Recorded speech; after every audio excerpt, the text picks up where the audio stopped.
Hello, welcome to the Yoga Lawyer Show. Today we're going to talk about another Supreme Court opinion. What is it, Katie? It's Husted v. Phillip.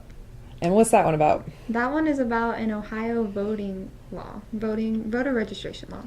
So It came out this week, right? Earlier this week. brand new. And yes, you might have heard about it. It was a 5-4 decision, so more narrow than the one we talked about last week. We talked about the Baker, the gay Baker case. We might touch on that a little bit again, but Because there was another case that's going to be. Let's talk about it for a minute now. There's Okay. another case that's coming forward that's been, I think, fully briefed, and so there's been no oral argument yet, but it's about a wedding dress designer, the same type of issue, and whether a wedding dress would be considered artistic free speech. Yeah. And I think it was a similar issue where a wedding dress designer was asked to prepare a dress for maybe a gay couple. We didn't get all the facts, but it's basically the same type. And they may be deciding it on the merits, which didn't happen in the gay Baker case. And we had a few comments on the Facebook page and on the video. Some really good comments. Yes, which we love. And they were talking about the kind of the gist of all the comments was like, going to the merits. Shouldn't a business be able, a private business be able to choose who they serve? Yeah, that's the question. And they can and they can't. There's a federal law that says that, I think it's like Federal Civil Rights Act, that's what it is. It says you can't discriminate against someone based on the color of their skin, their religious creed or their religion or their nation of origin. But it doesn't mention their sexual orientation. orientation. So sexual orientation is not a protected class under the Federal Civil Rights Act, which I think also protects sex, but not sexual orientation. So it's left up to the states. And in Colorado, the case with the Baker case that we talked about last week, there was a state law the Colorado Anti-Discrimination Act, which made discriminating on the basis of sexual orientation a protected class and said you can't discriminate.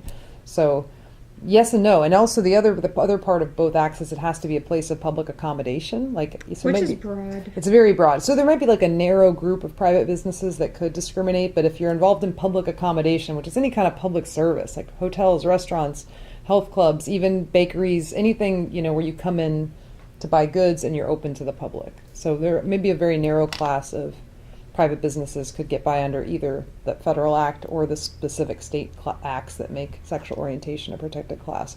But no, the general answer to the question, can't a private business just discriminate, is no. I'd say generally no. So that was interesting to talk about that. But of course, the Supreme Court didn't get to the merits of the case.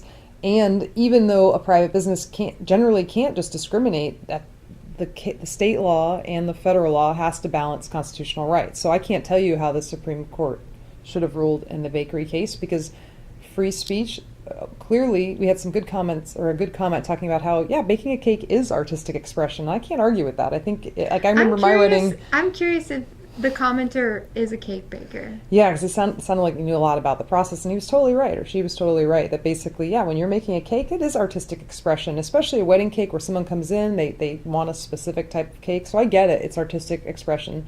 And you also have a right to your own free exercise of religion. So those constitutional rights, free speech or artistic expression and free exercise, have to be balanced against federal law and state law, and probably even constitutional rights that protected classes have to exist and be free to engage in economy. Be who they are. So I can't give a clear answer, but what I'm saying is there are laws that say you can't discriminate. Now, whether those laws would hold up in the face of a legitimate religious objection and a legitimate free speech, that's another question that I can't really answer. And maybe they will answer with this wedding dress maybe case. with the wedding dress case, we'll see at least what the Supreme Court says. I don't know whether they can philosophically set the I don't think the they debate. want to. They can't close the debate philosophically forever, but they could at least say within the context of our Constitution and this specific issue whether. Within this issue. So, but let's talk about the Ohio case. That's an important one that just came out this week. This one was a lot more narrow. That's where we started down this rabbit hole, was that it was 5-4, where the bakery case was 7-2, probably because the justices didn't have to get to the merits of the issue. They were able to settle it on other grounds. So this one, they had to look at the merits. And we're still seeing a divided court, pretty evenly divided. This was 5-4. With the majority having all of the Republican-leaning justices, and the dissent having all of the liberal-leaning justices. The majority opinion was written by Alito, and the main dissent was written by Breyer, but it was joined by Ginsburg, Sotomayor, and Kagan. With And then- Sotomayor, Yeah, you're about to say, Sotomayor writing separately. wrote a separate dissent too, so that was interesting. So kind of give us like the facts, the rundown. You're usually good at doing that, and I'll chime in. But like, what was this about? I'm like, I'll tell you about the history, give and it. you give the law. So, little history. We had a lot of our voter registration system was really messed up. We had a lot of minorities who they had at one point where states could remove you and take from the voter registration list based on missing one election, which is kind of crazy. So it was disproportionately targeting minorities in poor neighborhoods that Congress was like, enough, we're not having this anymore. We're going to pass this new act called the National Voter Registration Act to kind of clean up the system. And then that was passed in 1993. 1993, yeah. And then it was amended with HAVA, the Help Americans Vote Act, in 2002. So basically, what the National Voter Registration Act said was that you could not remove someone from a voter registration list based solely on missing an election. It just it gave some federal regulations for how the states would handle removal of voter registration, but it left it up to the states. It set sort of a minimum guideline for what they need to do before they can remove someone from the voter polls, and the original intent was to protect these classes of people that would sometimes be disproportionately cleared from voter rolls. And the way they did that is they said you can't just remove someone solely by not voting. There has to be another reason, and they laid out the way you have to do it. You have to first send them a notice, and then they have to fail to vote in at least two elections. Two federal elections, which ends up being about 4 years. So 6 years, no, not total. That was just in Ohio. It was about 6 years. The two elections. It would be about 6 4 years years for Ohio. So what Ohio did, Ohio's law was, they had two ways of, and this is important, they had two ways of removing voters from the registration. Either you file a change of address with the post office saying like, hey, I moved, this is my new address, and then they would send you a card saying, hey, we saw that you changed your address, is this your new address? Cool. And if you didn't file a change of address and you missed one election, so like the presidential election, they would send you a card to confirm your address. And if you failed to send that card back in saying, hey, I moved, or hey, I didn't move, they would wait two federal elections, which Ohio rounded up to 4 years. So 6 years total before they would remove you from the voter registration, which is, it's more than what the federal law required of the state to do. Yeah. So they were giving you more time. And that's interesting because, so what Alito said in the majority opinion was that, and actually I can quote it, he said, not only are states allowed to remove registrants who satisfy the requirements, like Ohio did, but that federal law makes this removal mandatory. And we were like, whoa, It's mandatory? That's a strong word. But Kelly I pulled the statute, the actual federal code that he cites to in the opinion, and it uses the word shall, which is, a legal term of art that means you have to. It's not a choice. If it used the word may, it would be, up in the air. When she was reading, she was like, shall. I see a shall. He's right. So it does. The National Voter Registration Act, the NVRA, says that the state shall remove voters who satisfy those requirements. They fail to respond to a notice and they fail to vote into federal elections. So, he has a point. Ohio law sounds sound.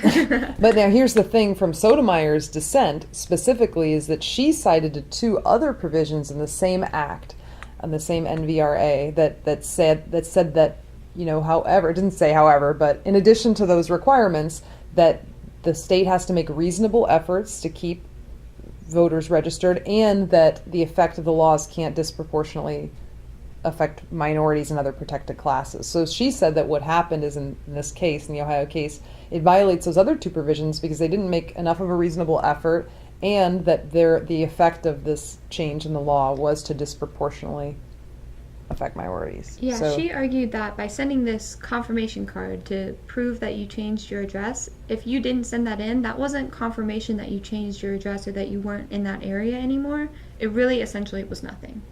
Yeah. And then so Breyer, right, was the one that wrote the other dissent. He cited human nature as, he's like, and I think you mentioned this when we were talking off camera about how like people don't respond to cards. Yeah, it's scary. I got you get a card in the mail and you just don't. I got a jury duty card and I was like, oh God. So maybe some people just, they'd ignore it when they get a card in the mail. And then Alito kind of coming back, and the majority said something like that Breyer's dissent takes judicial notice of a feature of human nature, and was kind of like a little dig, like how can you take judicial notice of this contrived feature that you've thought of human nature? But I mean, maybe he's right. Maybe you would agree that he's right, that it's just sort of innate that we ignore cards that come in the mail. Depending on when the card's sent, because I know during election you get a bunch of junk. You get so much voter stuff, and you're just like, okay, well, that's a thing that I don't need. Yeah. But anyway, the majority opinion does make sense. There's sound logic. I understand where Sotomayor was coming from with saying, but there's these other provisions that maybe when read in concert, this Ohio law violated it. But then Alito's kind of response to that, and the majority opinion was that there was nothing in the record to support the statistics she was citing. So at least in this particular case in Ohio, it wasn't like the record, because just some basic appellate law, the appellate court, the Supreme Court here, is stuck with what was presented at the trial level. They can't introduce new evidence. So if the statistics about how this law affected minorities wasn't in the record below, then it's not something they're supposed to consider. So that might have been the case here, is that it's, even though that the amicus briefs, those are the friend of the court briefs, that Sotomayor cited did talk about statistics that showed this had a disproportionate effect on minorities. I don't know that that was in the record. And one thing that Ohio could have done, the dissent was upset about, is the 4-year, the 2 federal election period was triggered by failure to send back that card confirming change of address. If Ohio, and that card was only sent out after you failed to vote at one election. So if Ohio had done like a systematic sending out of these cards, like every 2 years they send out a card to confirm your address, then maybe the dissent couldn't have argued that that was like kind of violating the federal law. Maybe, I don't know. Yeah, because I think part of that goes to if the reason you're sending the notice is because of a failure to vote, and the statute says that the taking someone off the voter roll can't be solely for a failure to vote, then arguably it is solely for a failure to vote, because both prongs of the... Because failure to vote stemmed the inquiry that led to removal from the voter registration. So if Ohio had sent out these change of address for some other reason besides failure to vote, i.e. just a systematic sending of these forms, then maybe Ohio wouldn't have gotten in trouble. So this is an interesting one, because philosophically it's hard to say where exactly we come down. We're like, yes, you're right, it's targeting the poor minorities and it's wrong, but then the law is so sound. It's not... And the thing that gets me is that this law was created for this very reason, to set a higher minimum standard, because there were states that were coming in and had much lower minimum standards and were, definitely disproportionately affecting minorities. So Congress comes in and enacts this federal law, creates a mandatory mechanism for removing people from the rolls, and so... And unfortunately, there is a point where you kind of have to... The voters have this kind of duty to make sure that you are registered and you can vote. Like, you have to kind of take some steps. We can't hold your hand through the whole process. And it sucks when something bad happens, because some people where... Yeah, last election where some people that hadn't voted in a few election cycles try to vote in Florida here, and or you were denied. Move and you don't know. I mean, they don't really tell you, like, how do you vote? How do you register to vote? And that's one of the points that Sotomayor makes, especially when it's disproportionately targeting minorities in poor neighborhoods who may not have that education to know of the resources that they have. How do you register? I mean, we should know that. That should be something that's taught in school. That's true. That would be good. I mean, I think I registered to vote when I was in high school, at school, but you have to be 18. Yeah, they would come. Groups would come and try to get people to register. Because I think I registered from something that they sent in the mail, and my dad was like, hey, you should do that. But anyway, I guess we could sort of end it on that. Let us know what you think. Leave us feedback. We love the comments. Keep them coming. And give us, if you have something in particular that you'd like us to talk about, then let us know. We can think about it. And make sure to subscribe, and we'll see you next time.